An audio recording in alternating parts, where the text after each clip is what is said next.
अब दिल्ली में भी वर्षा अपना दस्तक देना प्रारंभ किया है, लेकिन फिर भी न बाहर की गर्मी कम हो रही है और पता नहीं अंदर भी गर्मी कम होगी कि नहीं होगी। राष्ट्रपति चुनाव में जब मोदी योगी ने डाला वोट, विपक्ष भी चल पड़ा पीछे पीछे। आज तो विपक्ष भी बीजेपी के साथ ताल से ताल मिलाते हुए नजर आ रहा है। मानो ऐसा लग रहा है कि ये विपक्ष नहीं, बीजेपी ही हो। दरअसल आज देश में राष्ट्रपति चुनाव के लिए मतदान चल रहा है। इस बार जहां एनडीए ने द्रौपदी मुर्मू को उम्मीदवार बनाया है, तो यशवंत सिन्हा विपक्ष का चेहरा है। वैसे तो 21 जुलाई को मतगणना के बाद पता चल जाएगा कि देश का 15वां राष्ट्रपति कौन होगा, लेकिन जिस तरह से वोटिंग से पहले ही विपक्ष बंटा हुआ नजर आया, उसे देखकर तो यही लगता है कि द्रौपदी मुर्मू की जीत निश्चित है। आपको बता दें कि राष्ट्रपति चुनाव के लिए वोटिंग आज सुबह 10 बजे से शुरू हो गई थी। ये 5 बजे तक चलेगी। राज्यों के विधानसभा और संसद भवन में मतदान चल रहा है। इसमें विधायक और लोकसभा राज्यसभा के सांसद मतदान कर रहे हैं। संसद भवन में प्रथम तल पर कमरा नंबर 63 में वोटिंग हो रही है।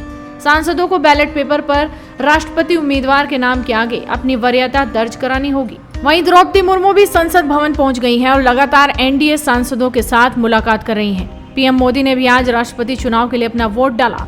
इससे पहले उन्होंने नई दिल्ली स्थित संसद भवन के बाहर प्रेस को संबोधित किया था। पीएम ने मॉनसून सत्र के आगाज से ऐन पहले विपक्ष की चुटकी ली और ये कहा कि बारिश के बाद दिल्ली को गर्मी से राहत नहीं मिली है।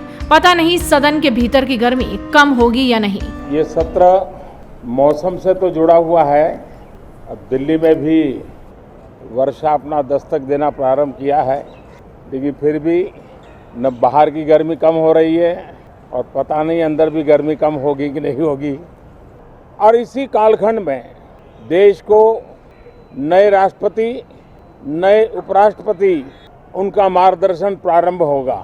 समझा जा सकता है कि पीएम मोदी की ये टिप्पणी सदन में विपक्ष की ओर से किए जाने वाले हंगामे के संदर्भ में थी। वहीं यूपी में भी मतदान चल रहा है। 403 विधायक विधान भवन में मतदान कर रहे हैं। उत्तर प्रदेश के मुख्यमंत्री योगी आदित्यनाथ ने भी लखनऊ में विधानसभा में राष्ट्रपति चुनाव के लिए पहला वोट डालकर जीत का दावा पेश कर दिया है। सुहेल देव भारतीय समाज पार्टी के अध्यक्ष ओम प्रकाश राजभर उप मुख्यमंत्री ब्रजेश पाठक के साथ वोट करने के लिए पहुंचे और उन्होंने द्रौपदी मुर्मू को समर्थन देने की बात भी कही।